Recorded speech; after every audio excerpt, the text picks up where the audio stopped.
There we go. All right, so a few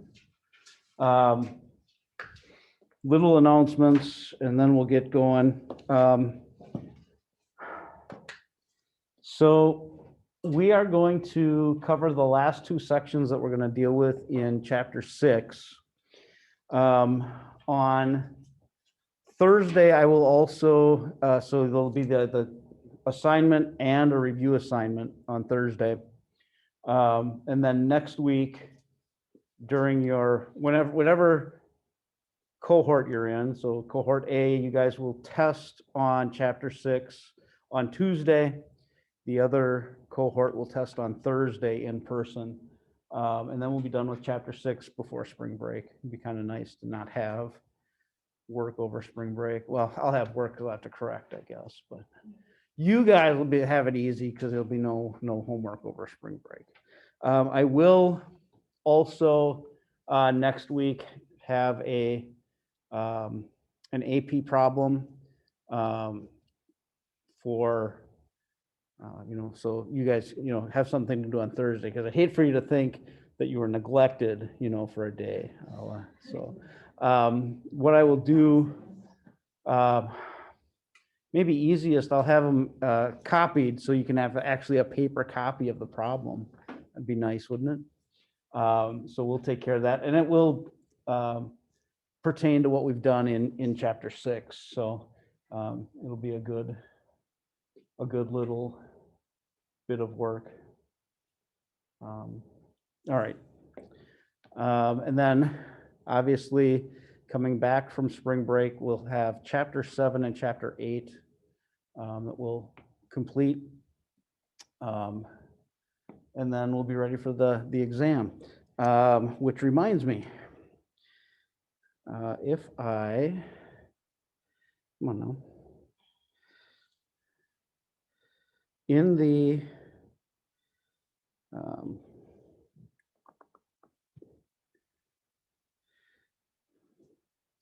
no, that's not what I wanted.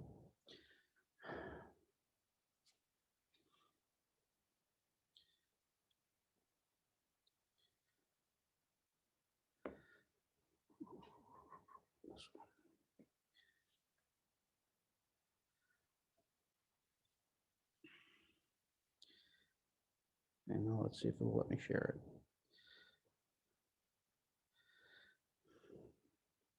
There it is. Okay, good. All right. So if I go to the hour 4,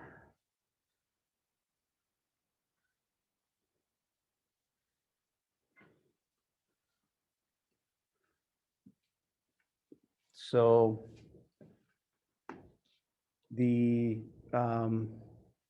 Google form there for the AP tests is there. So the one that I kind of walked you through last week. So that's the survey. The test dates for the different administrations. There's a link there for that. And then there's a link for the comparison between the online test last year and the one this year. Again, I've showed you all of those things, but it's there if you want it for your own reading pleasure. Again, the test survey, you'll only need to do one total, regardless of how many AP classes you're taking, because you'll have that choice on each class that, either in person, online, not registered for the class, or the one option that no one's allowed to choose, not taking the test. That's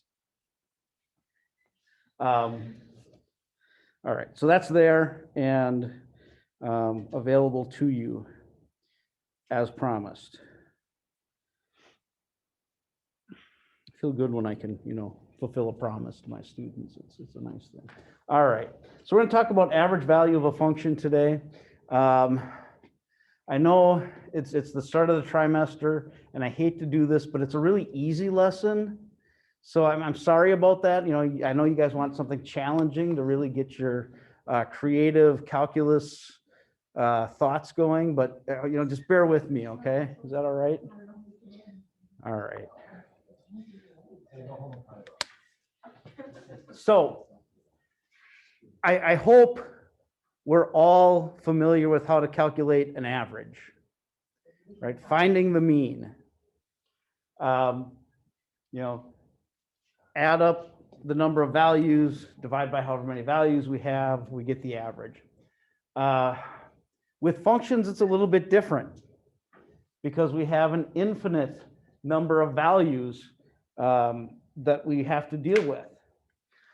Luckily, there's this thing that we know that can help us deal with that. So when it comes to function averages,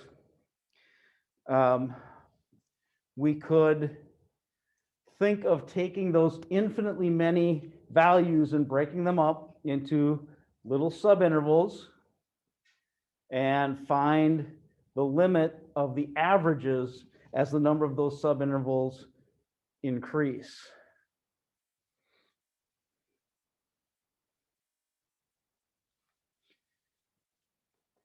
In other words, and I'll just skip right down to the bottom, we can take 1 over b minus a times the integral from a to b of f of x dx.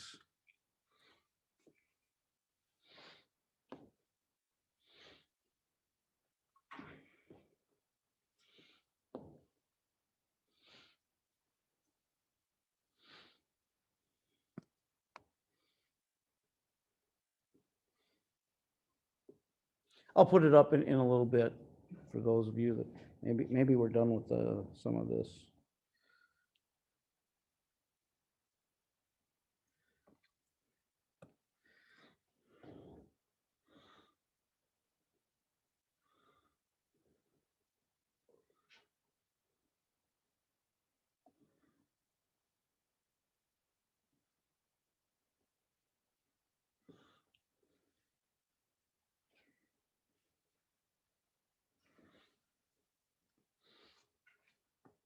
Now that you've got it, I've got it up there where you can read it, right?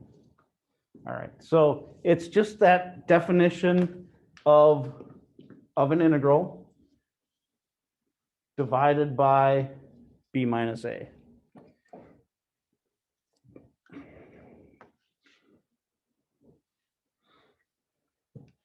So you'll see it a lot of times f av being the average value of the function on the interval from a to b. You know, exactly what we wrote for our definition.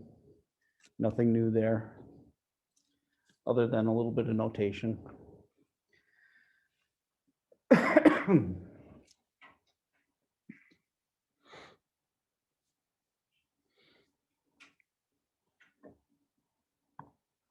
right. So let's try to find the average value of the function 1 plus x squared on the interval from -1 to 2.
All right, hardest question you can get all day today.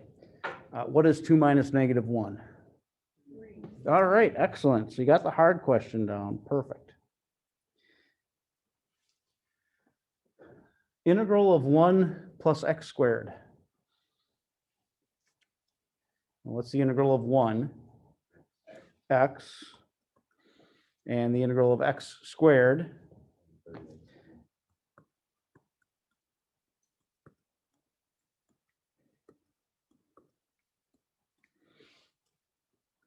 And we're going to evaluate that from -1 to 2.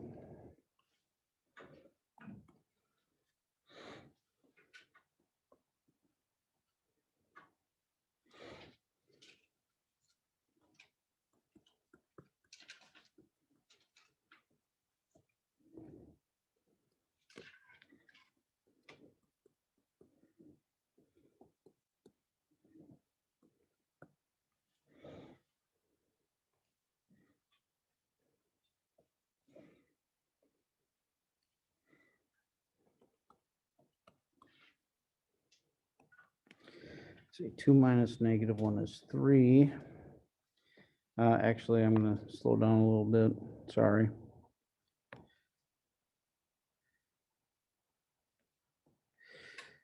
Two plus 8/3 minus -1 minus 1/3.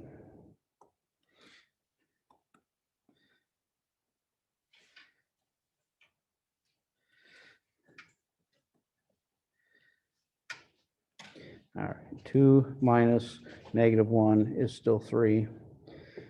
8/3 minus -1/3 is 9/3, which I think is 3. I don't know, it's Tuesday morning.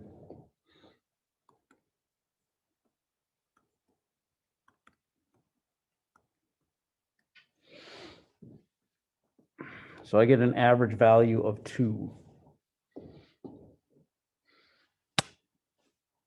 Yes, no, maybe? All right, I got at least one thumbs up. I'll take that as a positive. Well, there are a couple of them. Excellent, excellent. So the average value is 2. For that particular function on that interval. All right, the mean value theorem. So do you remember the mean value theorem for derivatives? Oh, on a closed interval, there is a value c such that, so this is the for derivatives, such that the derivative at c is equal to the slope of the line that connects the endpoints of the interval. Here, there is a value c on the interval such that the function value times the length of the interval is equal to the integral of the function. In other words, there is some rectangle, right? That's the f of c just gives us a y value over that interval, so that's a rectangle geometrically. That the area of this rectangle is equal to the area under the curve. Pretty neat.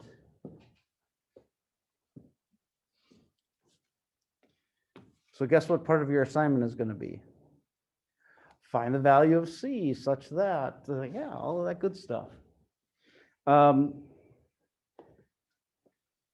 Now this might not look like, like it has anything to do with the average value of a function. However, if I divide by b minus a,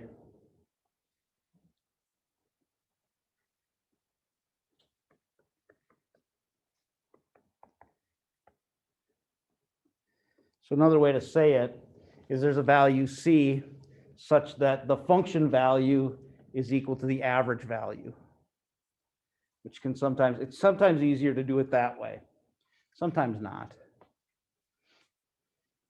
The next example we do will be easier to look at as an average value equaling the function at c,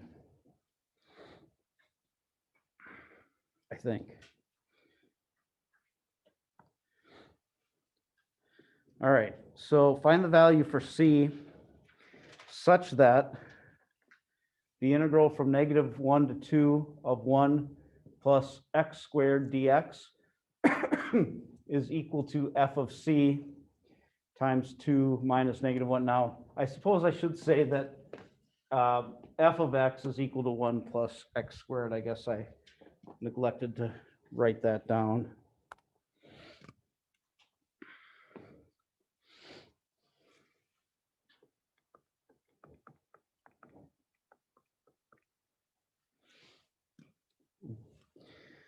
So I said this one probably easier to do with the as an average value equals f of c, right? Because we know from our previous example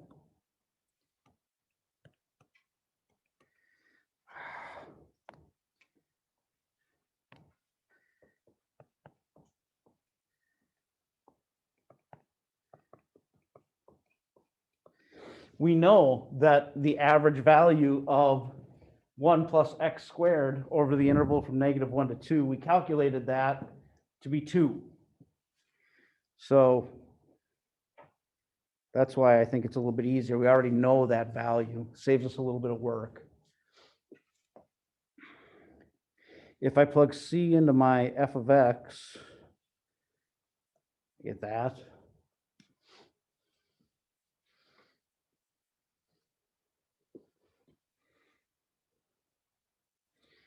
Solving for c,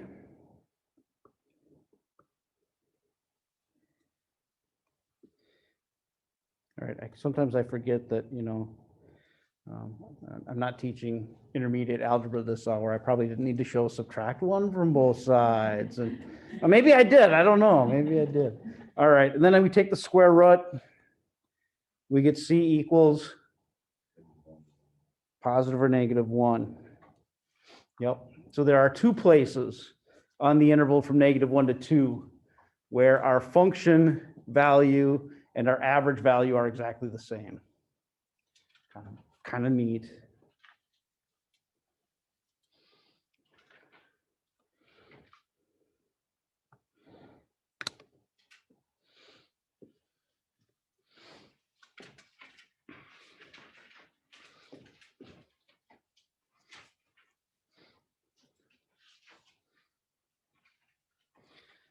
So I should have double checked. I think I did.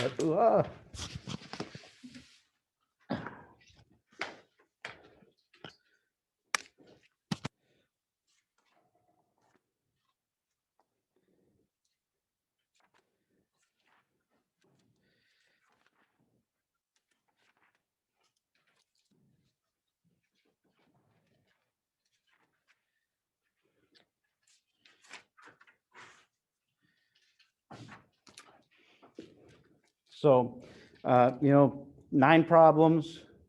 You still have what?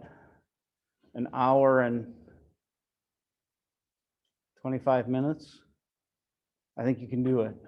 I do have a book up here if you need to come and take a picture of it for the problems. That's fine. You can come on up. I'll move. I'll give you your 6 feet.